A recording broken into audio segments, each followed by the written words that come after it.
ngalan ng Ama, ng Anak at ng Espiritu Santo, Amen. sumainyo ang Panginoon. At sumayo rin. Mga kapatid, sa araw na ito ating pinagdiriwang ang banal na kapistahan ni San Blas, isang obispo at martir. Siya ang pintakasi o patron ng mga may sakit sa kanilang leeg o lalamunan. Dahil nung nabubuhay si San Blas, meron siyang isang maliit na bata na pinagaling. Itong batang ito ay natinik at hindi makahinga. Nilapit siya ng kanyang ina kay San Blas. Pinagdasal ni San Blas na alis ang tinik, na buhay ang bata. At napakagandang aral, mabuting balita para sa atin ito. Na tayong lahat na may tinik sa ating buhay. Tayong lahat na may bumabara sa ating paglalakbay. Kung lalapit lang tayo sa Diyos, aalisin din niya ito. Papagalingin niya tayo. Papalakasin tayo ng Panginoon. Ano ang iyong tinik sa buhay?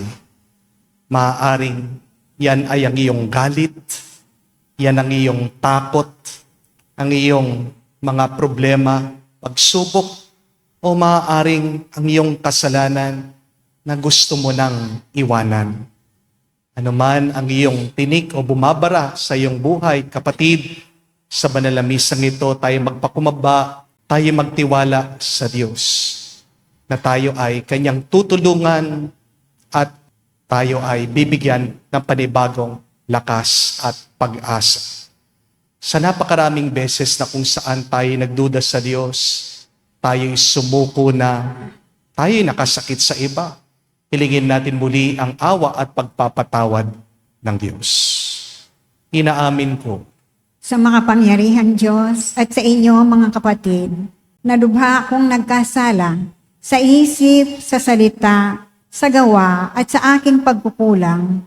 Kaya isinasamo ko sa mahal na Birheng Maria, sa lahat ng mga anghel at mga banal, at sa inyo mga kapatid, na ako'y ipanalangin sa Panginoong ating Diyos. kaawaan tayo ng makapangyarihang Diyos, patawarin tayo sa ating mga kasalanan, patnubayan tayo sa buhay na walang hanggan. Amen. Panginoon, kaawaan mo kami. Panginoon, kaawaan mo kami. Kristo, kaawaan mo kami. Kristo, kaawaan mo kami. Panginoon, kaawaan mo kami. Panginoon, kaawaan mo kami.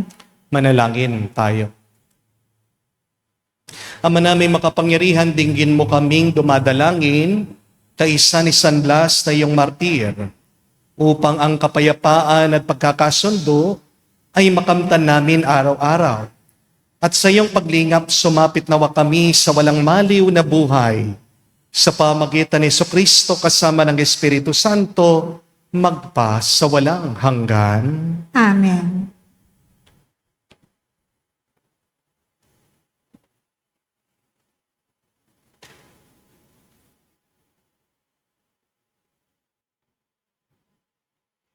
Pagbasa mula sa ikalawang aklat ni Samuel.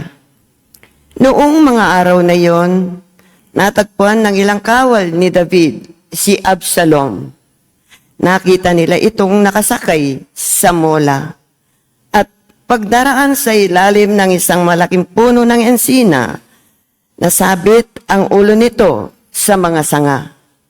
Siya'y napabitin at naiwan ng mola. Isa sa mga nakakita nito ang nagsabi kay Joab, "Nakita ko si Absalom na nakabitin sa puno ng ensina." Pumili si Joab ng 3 sibat at isa-isang itinusok sa dibdib ni Absalom na nooy buhay pang nakabitin sa puno. Nakaupo noon si David sa pagitan ng pintuang panlabas at pintuang panloob ng lungsod. Umakyat naman sa bantayan ng umuog ang isang taliba. Pagtanaw niya ay may nakita siyang isang lalaking tumatakbong palapit. Tinawag niya ang pansin ng hari tungkol sa kanyang nakita. Wika ng hari, kung nag-iisa, bihong may dalang mabuting balita. Sinabi sa kanya ng hari, diyan ka muna tumayo sa isang tabi. At gayon nga ang ginawa ni Ahimaas. Dumating naman ang kusita at ganito ang sabi, mabuting balita inyong kamahalan. Ngayong araw na ito'y iniligtas kayo ng Panginoon sa lahat ng magimagsik laban sa inyo. Kumusta si Absalom? Tanong ng hari. Sana'y sapitin ng lahat ng kaaway ng hari, ang lahat ng naghahangad manakit sa inyo, ang sinapit ni Absalom. Sa balitang ito'y naghinagpis ang hari. Umakyat siya sa isang silid sa itaas ng pintuan ng lungsod at nanangis gayon na lamang. Wika niya, Absalom, anak ko, bakit kaya hindi pa ako? Sa halip na ikaw ang namatay. May nagbalita kay Ohab na ang hari nananangis at nagluluksa sa pagkamatay ni Absalom. Kaya't nauwi sa pagluluksa ang tagumpay ng hukbo. Nabalitaan ng mga tao na labis na dinamdam ng hari ang nangyari sa kanyang anak. Kaya't lihim silang pumasok sa lungsod para silang mga kawal na nahihiyang pakita sa madla dahil sa pagkatalo sa labanan. Ang salita ng Diyos. Salamat sa Diyos.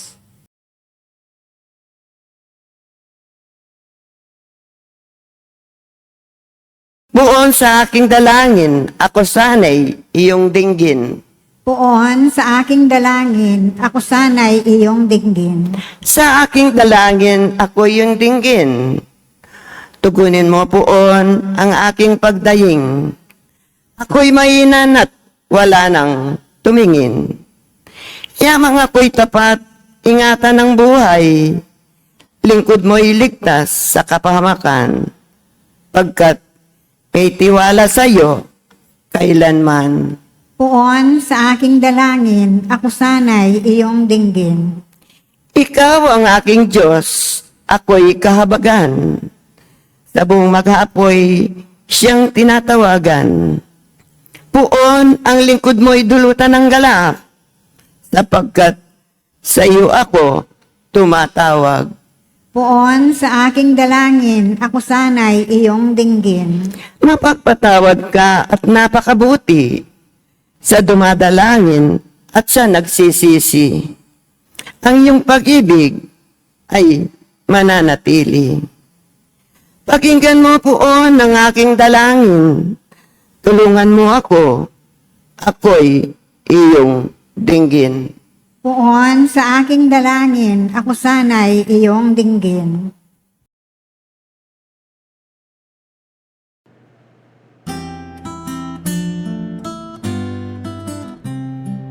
Alleluia, alleluia, alleluia, alleluia, alleluia, alleluia, alleluia, alleluia, alleluia, alleluia, alleluia, alleluia. Ninako ni Hesukristo ang sakit ng mga tao upang matubos niya tayo. Aleluya, aleluya. Sumainyo ang Panginoon. At sumayo rin. Ang mabuting balita ng Panginoon ayon kay San Marcos. Papuri sa iyo, Panginoon. Nung panong yun, muling tumawid si Jesus sa ibayo ng lawa ng Galilea. Nakasakay sa bangka, nasa baybay pa siya ng lawa, ay pinagkalipumpunan na siya ng napakaraming tao. Dumating ang isang lalaking nagngangalang Jairo, isang tagapamahala ng sinagoga. Pagkakita kay Jesus, siya'y nagpatira pa sa kanyang paanan. At ang samo, agaw buhay po ang aking anak na dalagita. Kung maaari, sumama kayo sa akin at ipatong ninyo sa kanya ang inyong kamay upang siya'y gumaling at mabuhay. Sumama naman si Jesus at sinundan siya ng napakaraming taong nagsisiksikan. Ano pat halos maipit na siya. May isang babae roon na 12 taon na dinudugo at lubhang nahihirapan. Marami ng manggagamot ang tumingin sa kanya at naubos na sa paggagamot ang kanyang ari-arian. Ngunit hindi siya napabuti kahit na kaunti, bagkus ay lalong lumubha. Narinig niya ang sinabi ng mga tao tungkol kay Jesus, kaya't nakipagsiksikan siya. Sinasabi niya, hanggat sa makalapit siya sa likuran ni Jesus. At hinipo niya ang damit nito, sapagkat sinabi niya sa kanyang sarili, mahipo ko lamang ang kanyang damit, ay gagaling na ako. Biglang tumigil ang kanyang pagdudugo, at naramdaman niyang magaling na siya. Naramdaman ni Jesus na may kapangyarihang lumabas sa kanya, kaya't bumaling siya sa mga tao at nagtanong, sino ang humipo sa akin? Sumagot ang kanyang mga alagad, nakikita po ninyong nagsisiksikan na napakaraming tao. Bakit itinatanong niyo kung sino ang humipo sa inyo? Subalit patuloy na lumingon-lingon si Jesus at hinanap ang humipo sa kanya. Palibas ay alam ng babae ang nangyari, siya'y nanginginig sa takot na lumapit kay Jesus. Nagpatira pa at pinagtapat ang buong katotohanan. Sinabi sa kanya ni Jesus, anak, pinagaling ka na ng iyong pananalig sa akin. Umuwi ka na, ipanatag mo ang iyong kalooban, lubusan ka ng magaling sa iyong karamdaman. Samantala nagsasalita pa si Jesus, may ilang dumating mula sa bahay ni Jairo. Patay na po ang anak niyo. Sabi nila, bakit pa ninyo aabalahanin ang guro? Hindi pinansin ni Jesus ang kanilang sinabi. Sa halip ay sinabi sa tagapamahala, huwag kang mababagabag, manalig ka. At wala siyang sinama kung hindi si Pedro at ang mga kapatid na sina Santiago at Juan. Nang dumating sila sa bahay ng tagapamahala, nakita ni Jesus na gulong-gulo ang mga tao. May mga nananangis pa at nananaghoy. Pagpasok niya ay kanyang sinabi, bakit kayo nagkakagulo at nananangis? Hindi patay ang bata, natutulog lamang. Ngunit pinagtawanan siya ng mga tao. Pinalabas niya ang lahat maliban sa ama at ina ng bata at sa 3 alagad. Sila'y pumasok sa kinaroroonan ng bata. Hinawakan niya ito sa kamay at sinabi, Talita kum, nang ibig sabihin, ineng, sinasabi ko sa iyo, magbangon ka. Pagdakay bumangon ang bata at lumakad, siya'y 12 taon na, at namangha ang lahat. Mahigpit ang pinagbili ni Jesus na huwag ipagpaalam ito kanino man, at tinutos niyang bigyan ng pagkain ang bata. Mga kapatid, ang mabuting balita ng ating Panginoon. Pinupuri ka namin, Panginoong Hesus Kristo. Magandang araw po muli sa inyong lahat. Welcome po sa ating banal na misa. What if God will give you anything that you wish? What will you say? Paano kaya kung ibibigay sa iyo ng Diyos ang lahat? Ano ang hihilingin mo? Ano ang pagdadasal mo? Ano ang sasabihin mo sa Diyos? Think about that. Kayo pong nasa internet, online. Type niyo po, ano ang pagdadasal mo? Ano ang wish mo? Anong panalangin mo sa Diyos? Ibibigay niya sa iyo. Madalas po kasi ang daming pumupunta dito sa parokya, nagpapadasal po sa akin. Sinasabi, Father, pagdasal mo naman ako, may cancer ako. Father, pagdasal mo naman ako, sana makapasa na po ako sa board exam. Father, may autism po itong aking anak. Hindi pa po makapagsalita hanggang ngayon. Father, pagdasal nyo naman po kaming mag-asawa. Sana magka-baby na kami. Father, pagdasal mo naman ako. Sana makaalis na ako ng bansa. Makakita na po ako ng trabaho para makatulong po ako sa aking pamilya. Father, please pray for me to have a clarity of mind. Father, pagdasal mo naman yung asawa ko, sana tumino na, sana umuwi na, sana maging mabuti na, maging tapat na siyang asawa sa akin.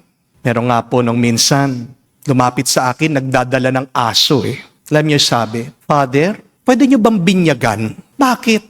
Kasi po, Father, kasama ko po ito, nag-o-online mass sa inyo. Total, palagi rin naman po nagsisimba. Binyagan nyo na po para maging Katoliko. Huwag po kayo mag-alala. Di ko naman po bininyagan. Kasi ang sabi ko, blessing. Pwede yan. Pero yan ang katanungan. Di po ba? Ano ang request mo sa Diyos?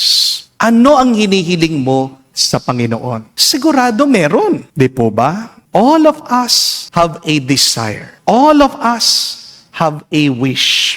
All of us are asking God for something. Habang buhay ka, kahit na sabihin mo, kontento ka na, masaya ka na, meron ka pa ring gusto. Hindi po ba? This is part of our life. At wala naman pong masama kapag meron kang gusto at hinihiling. Hindi po ba? Pero ito po ang mabuting balita. Wala naman pong problema sa pagsagot ng Diyos sa ating mga kahilingan. Tingnan nyo nga po dito sa ating ebanghelyo. Merong isang tatay, nag-aagaw buhay yung kanyang anak na dalagita, lumapit kay Jesus, hinihiling, Panginoon, puntahan mo ang aking anak, pagalingin mo siya. Wala pong dalawang pag-iisip. Agad-agad ang ating Panginoon sumunod sa kanya. God answers our prayers.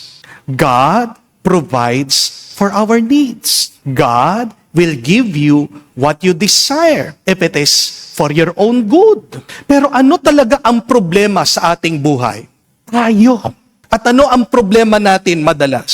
Hindi tayo makapaghintay sa pagsagot ng Diyos. Di po ba? Palagi nating sinasabi, ang tagal-tagal naman ng Diyos. Late ang Diyos. But please, remove that belief. That is wrong. God is never late. Amen? The problem is, we are always in a hurry. Hindi po nahuhuli ang Diyos. Ang problema tayong mga tao, nagmamadali tayo, naiinip tayo, gusto natin agad-agad, wala tayong pasensya. Amen? Yan ang kahinaan natin. Yan ang kasalanan natin. Gusto kasi natin parang instant noodles. 3 minutes lang. Gusto natin magkaroon ng himala agad. Pero tandaan niyo po mga kapatid, ang Diyos hindi microwave. Ang Diyos master chef siya. Hindi minamadali ang proseso dahil mahalaga ang ibibigay niya sa iyo. Ito po ang aral na tinuturo sa atin ng mabuting balita. Narinig po natin ang kwento tungkol sa 2 tao lumapit kay Jesus. Parehas silang may kahilingan. Una, yung tatay, si Jairus. Isang amang desperado, namamatay na yung anak niya. Imagine that pain. Di ko po alam sa inyo kung sinong magulang. Pero napakasakit para sa isang magulang. Makita niya ang kanyang anak may sakit, unti-unti namamatay. Diba? Kung kayo pong mga magulang ang tatanungin, mas gugustuhin nyo na kayo ang magkasakit kesa sa inyong mga anak. Di po ba? Kaya anong ginawa nitong ama? Lumapit kay Jesus. Nanikluhod siya. Nakiusap siya. Lord, come lay your hands on her so that she may live. Pero habang papunta daw si Jesus dun sa bahay nitong batang may sakit, biglang may sumingit.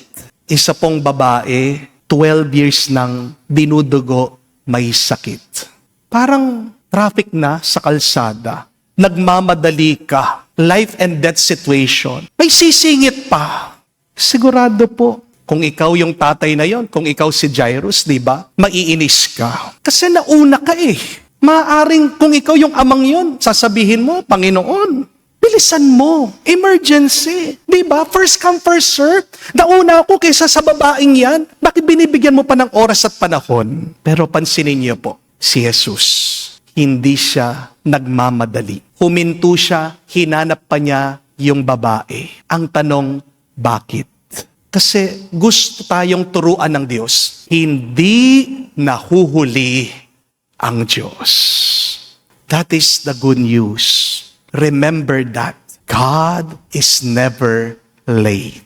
God is never in a hurry because God is always on time. Kahit na matagal na may sakit yung babae, napagaling siya ni Jesus. Di ba? Yun yung mahalaga. Kahit na pagkatagal-tagal mong paghihintay, basta't ibibigay sa'yo ng Diyos. Yun yung importante. At habang naantala daw sila, biglang dumating yung balita. Ang sabi, patay na daw yung bata. Tapos na. Wala nang pag-asa. Pero anong sinabi ng ating Panginoon? Jesus said, do not be afraid.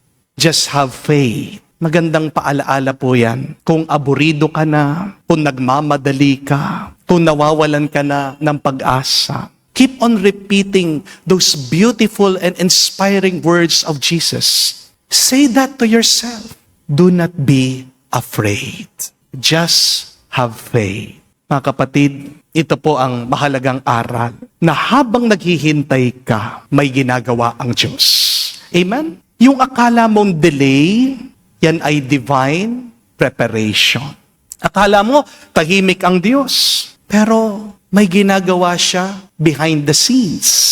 Hindi mo lang nakikita. Remember this, God's delay is not God's denial. Kahit na matagal, hindi yan pagtanggi ng Diyos.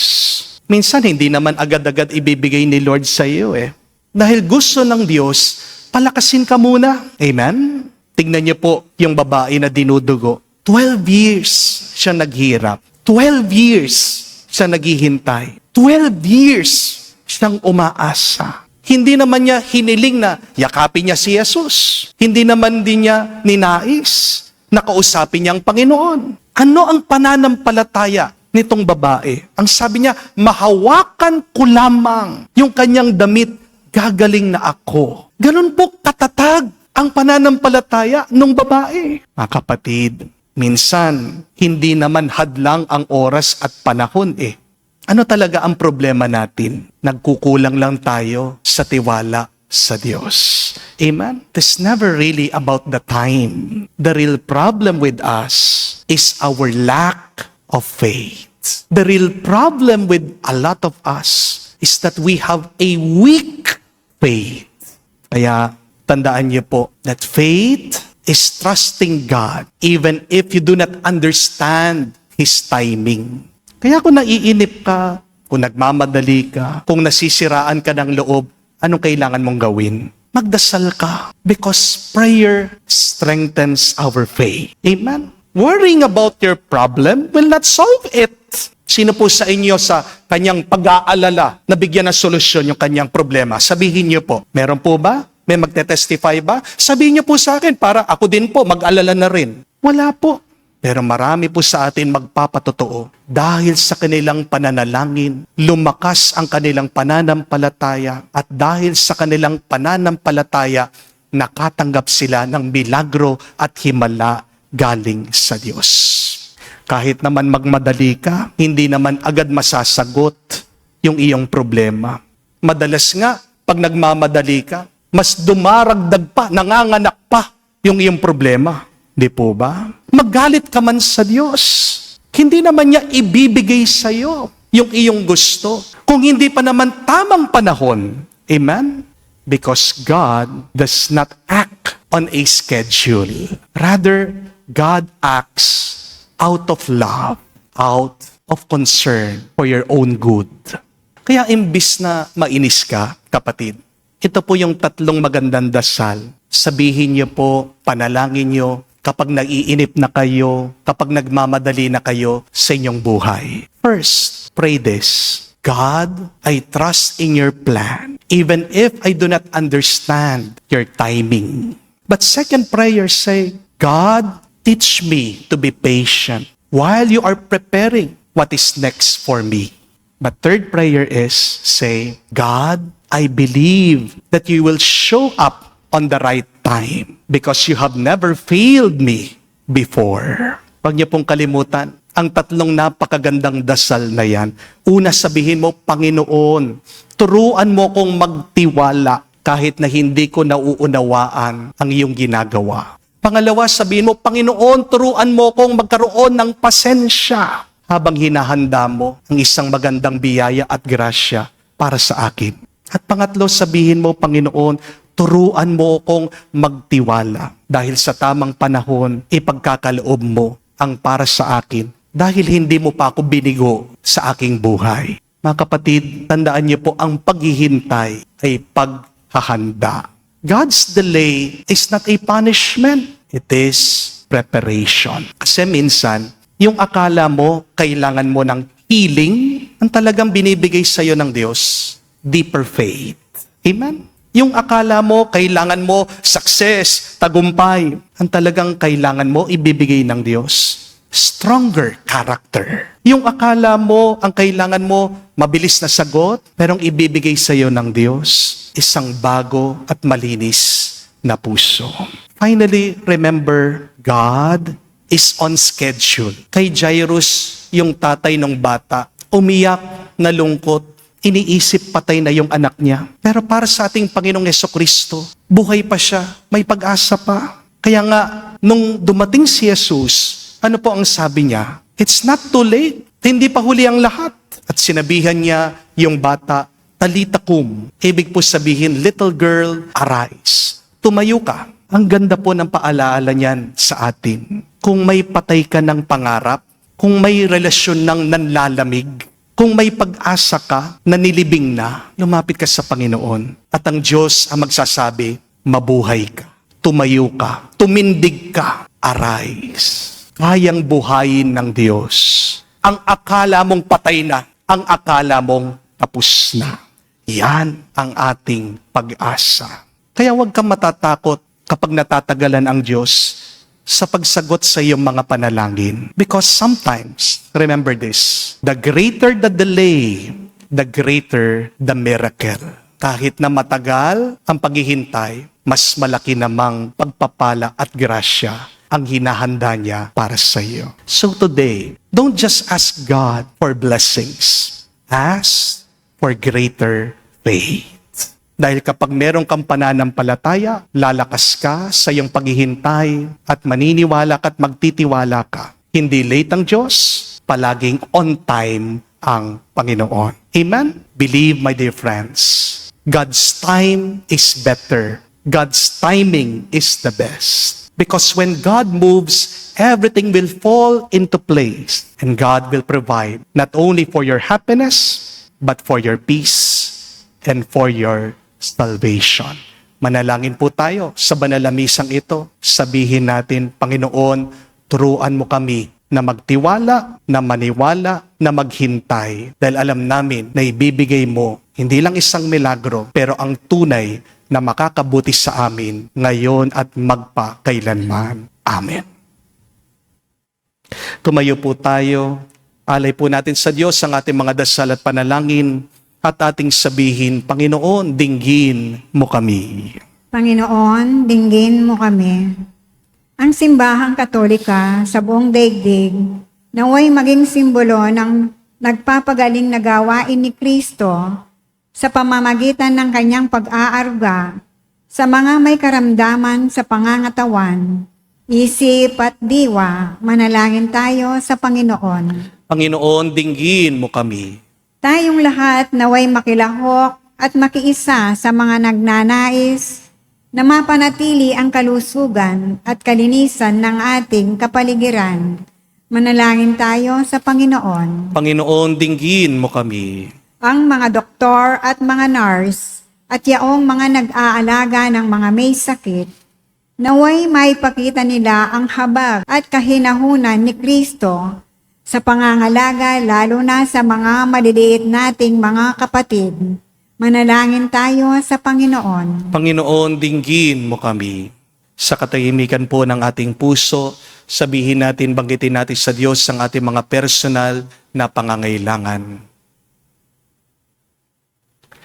Makalangit na Ama, tulungan mo kami na patuloy na manalig sa iyo at sumasampalataya, nagpapagaling ng kapangyarihan ng iyong anak na siyang naghihilom ng aming mga sugat sa buhay.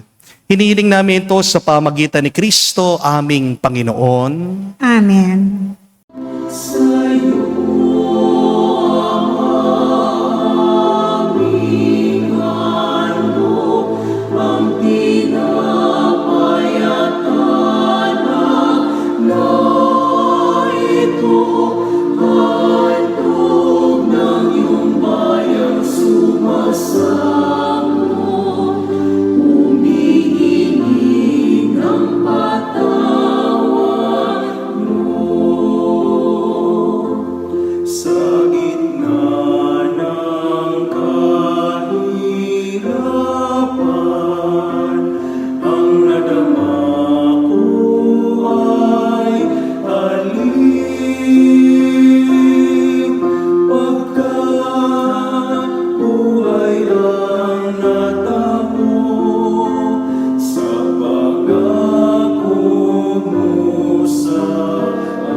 Manalangin kayo mga kapatid, parang ating mga paghahain ay kalugdan ng Diyos amang makapangyarihan. Tanggapin nawa ng Panginoon itong paghahain sa iyong mga kamay, sa kapurihan niya at karangalan, sa ating kapakinabangan at sa buong sambayan niyang banal. Ama naming lumikha, pakabanalin mo at basbasan ang mga alay na nakahanda upang pag-alabin nito ang aming diwa sa ningas ng pag-ibig mo na nagdulot ng tagumpay sa pagpapakasakit ni San Blas sa pamagitan ni Jesucristo, kasama ng Espiritu Santo magpa sa walang hanggan. Amen. Sumainyo ang Panginoon. At sumayo rin. Itaas sa Diyos sa inyong mga puso at diwa. Itinaas na namin sa Panginoon. Pasalamatan natin ang Panginoong ating Diyos. Marapat na siya ay pasalamatan. Ama naming makapangyarihan, tunay nga marapat ikaw ang aming pasalamatan. Ngayon aming kagalakan na si San Blas ay parangalan. Siya'y kapanalig naming may paninindigan na ikaw ay pahayag kahit siya'y mamamatay, sapagkat minarapat mong kanyang matularan ang iyong anak na naghain ng sariling buhay tulad na naganap sa iyong anak. Ang dugo ng mga martir ay dumanak. Hindi dahil sa katatagang likas, kundi dahil sa iyong bigay na lakas. Kaya kaisa na mga anghel nagsisiawit ng papuri sa iyo nang walang humpay sa kalangitan. Kami nagbubunyi sa iyong kadakilaan.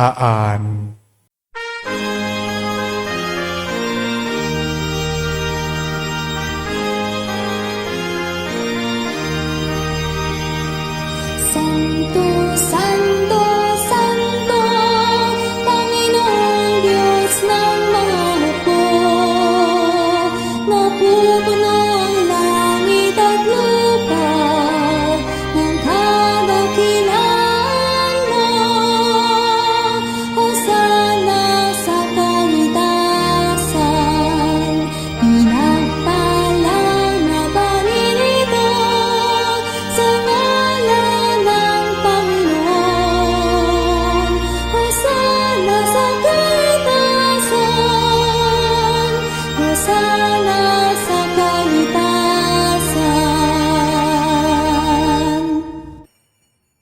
Ama naming banal, ikaw ang bukal ng tanang kabanalan. Kaya't sa pamagitan ng iyong Espiritu, gawin mong banal ang mga kaloob na ito upang para sa amin maging katawan at dugo ng aming Panginoong Heso Kristo. Bago niya pinagtiis ang kusang loob na maging handog, hinawakan niyang tinapay, pinasalamatan kanya, pinaghati-hati niya iyon, inabot sa kanyang malagad at sinabi, "Tanggapin ninyong lahat dito at kanin. Ito ang aking katawan na ihahandog para sa inyo."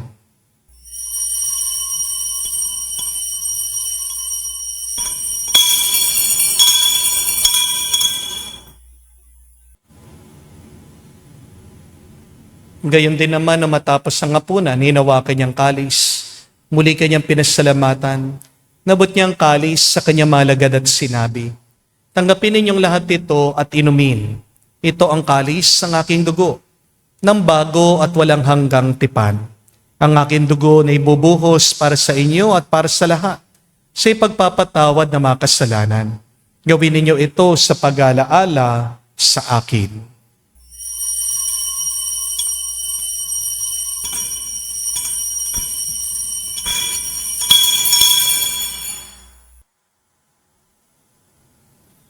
Ang misteryo ng pananampalataya.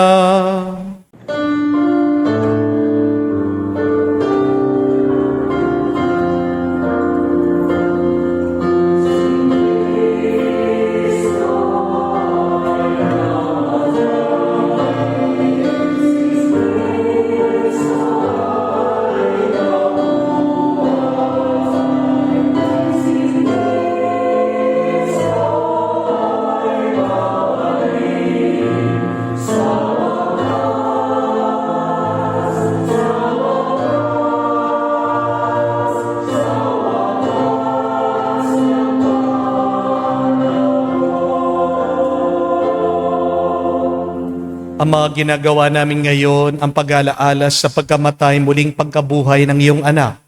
Kaya tiniyalay namin sa iyong tinapay nagbibigay buhay at ang kalis na nagkakaloob ng kaligtasan. Kami nagpapasalamat dahil kami iyong minarapat na tumayo sa harap mo para maglingkod sa iyo.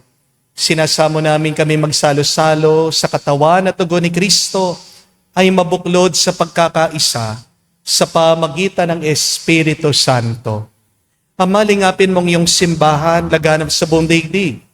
Puspusin mo kami sa pag-ibig.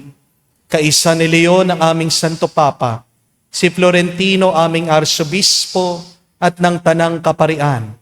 Alalahanin mo rin ang aming mga kapatid na nahimlay may pag-asang sila'y muling mabubuhay. Gayon din naman lahat ng mga pumanaw. Kawan mo't sila't patuloyin sa iyong kaliwanagan. Kawan mo't pagindapatin kaming lahat makasalo sa iyong buhay na walang wakas. Kaisa na mahal na Birhen Maria, Ina ng Diyos. Kaisa ni San Jose, ang kanyang malwalhating esposo. Kaisa na mga apostol at lahat ng mga banal, si San Blas na namuhay dito sa daigdig, nakalugod-lugod sa iyo. May pagdiwang nawa namin ang pagpupuri sa ikararangal mo sa pamagitan ng iyong anak aming Panginoong Heso Kristo. Sa pamamagitan ni Kristo, kasama niya at sa Kanya, ang lahat ng parangal at papuri ay sa iyo, Diyos Ama, makapangyarihan, kasama ng Espiritu Santo, magpasawalang hanggan.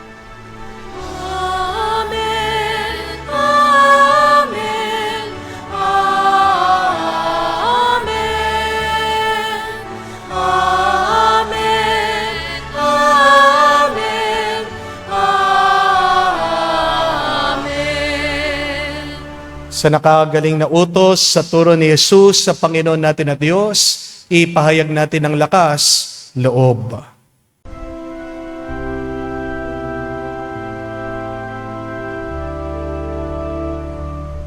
Ama namin, sumasalangit ka, sambahin ang ngalan mo, mapasa amin ang kaharian mo,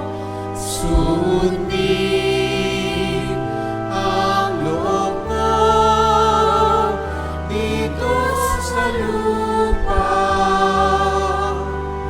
para nang sa langit. Bigyan mo kami ngayon ng aming kakanin sa araw-araw. At patawarin mo kami sa aming mga sala, para ng pagpapatawad namin sa nagkakasala sa amin.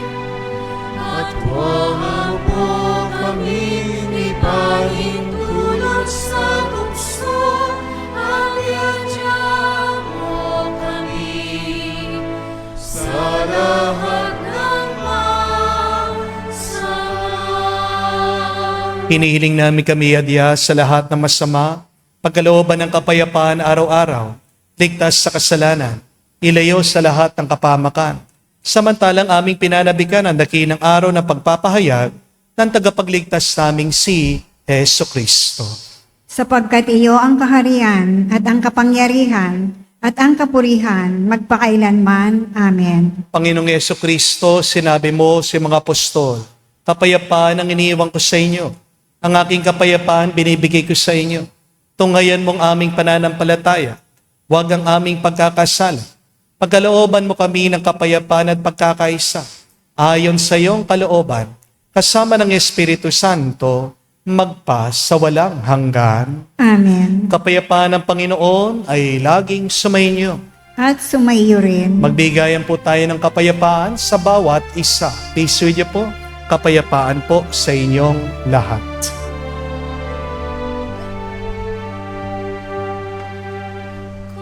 Kordero ng Diyos na nag-aalis ng mga kasalanan ng sanlibutan, maawa ka sa amin. Maawa ka sa amin. Kordero ng Diyos na nag-aalis ng mga kasalanan ng sanlibutan, maawa ka sa amin. Maawa ka sa amin. Kordero ng Diyos na nag-aalis ng mga kasalanan ng sanlibutan, ipagkaloob mo sa amin ang kapayapaan.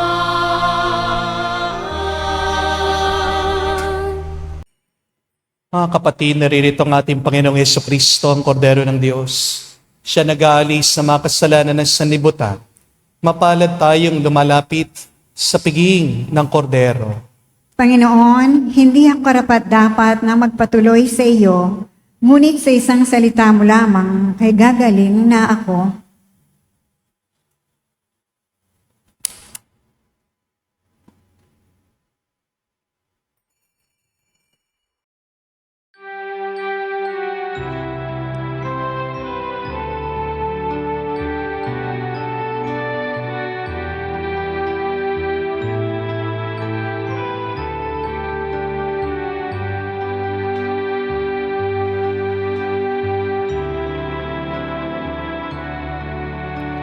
Alam mong pagkatao ko, wala akong matatago. Alam mong aking isipan, alam mo ang lahat ng ginagawa ko, O Diyos.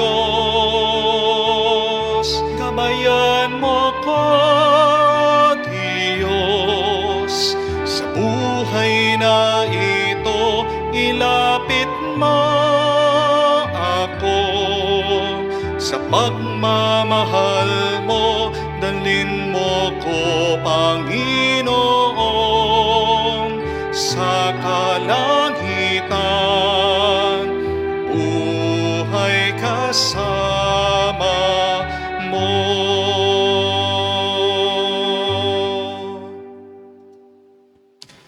Manalangin tayo. Ama namin mapagmahal, ang tinanggap naming banal na pakikinabang ay makapagdulot nawa sa amin ng katatagan na nagkaloob ng katapatan sa paglilingkod at tagumpay sa pagtitiis ng pagsubok sa iyong martir na si San Blas. Sa pamagitan ni Jesucristo kasama ng Espiritu Santo, magpa sa walang hanggan. Amen. Maraming salamat po sa ating mga bisita na dumalo sa ating banal na misa ngayong araw kapistahan ni San Blas. Palakpakan po natin sila. Thank you very much po sa inyo. Pagkatapos po ng ating banal na misa, sa mga gusto po na magpa-bless ng kanilang mga liig o lalamunan, pwede po kayong pumila sa gitna. Gagamitin po natin 2 kandila na nabasbasan sa kapistahan ng Candelaria bilang tradisyon po natin ng pagdalangin, pagdarasal sa mga kapatid nating may sakit. Mga kapatid, may dahilan bakit ikaw ay pinaghihintay ng Diyos. Ang paghihintay sa Diyos, kahit na hindi niya agad-agad sinasagot ang iyong panalangin, ay paghahanda, hindi ito parusa. God's delay is not a punishment. God's delay is not a denial, but God's delay is a preparation. Hindi ko po alam kung nakaakyat na kayo sa Baguio. Siguro naman po, no? Pero bakit hindi niyo po ba napansin? Bakit sigsag-sigsag pa yung daan paakyat sa Baguio? Pwede naman po gumawa ng daan na diretsyo. Di po ba? Para mas mabilis. Pero may dahilan doon. Pag diretsyo, mabilis nga ang iyong pag-akyat, pagbaba. Pero mabilis ka din naman ma-aksidente. Di po ba? Hindi ibig sabihin mabilis, mabuti. Minsan dahil sa pagmamadali natin, dahil sa bilis, diyan tayo napapahamak at nasasaktan. Di po ba? Ano po mangyayari sa isang bata kung grade 1 pa lang? Pinag-graduate mo na ng college. Bigyan mo ng trabaho yan. May alam ba yan? Wala. Di po ba? Kung ikaw bigyan ka agad-agad ng pera ng Diyos, pero hindi mo naman alam hawakan ang pera, mauubos din. Balik ka pa rin sa hirap. Hindi po ba? May dahilan. Bakit matagal sumagot ang Diyos? Hindi dahil di ka niya mahal. Mahal ka nga niya eh. Hinahanda lang niya ang iyong puso para sa kanyang biyaya. Tandaan niyo po ang 3 magandang dasal. Kung kayo po ay naiinip, kung kayo ay nagmamadali. First say, God, I trust in your plan. Even if I do not understand your timing. But second, say, God, help me to be patient while you're preparing the next best thing for me. And third, say, God, I believe you will show up on the right time because you have never failed me before. Ang problema po, hindi naman sa pagsagot ng Diyos. Ang problema, nagmamadali lang tayo. Kaya, ulit-ulitin mo lang, pagdasal. 3 bagay na ito, naway palakasin ka ng Diyos habang hindi pa sinasagot ng Diyos ang iyong hinihiling. Dahil pag dumating ang Diyos, kapag sinagot ng Diyos ang iyong dasal, ikaw ay mabibigla, ikaw ay mamamangha dahil ang kanyang biyaya hindi kakaunti o hindi sobra-sobra. Sumainyo ang Panginoon. At sumaiyo rin. At kayo'y pagpalain ng Diyos, makapangyarihan sa lahat, sa ngalan ng Ama, ng Anak, ng Espiritu Santo. Amen. Ang ating misa ay natapos na. Pumayo kayo sa kapayapaan ni Kristo. Salamat sa Diyos.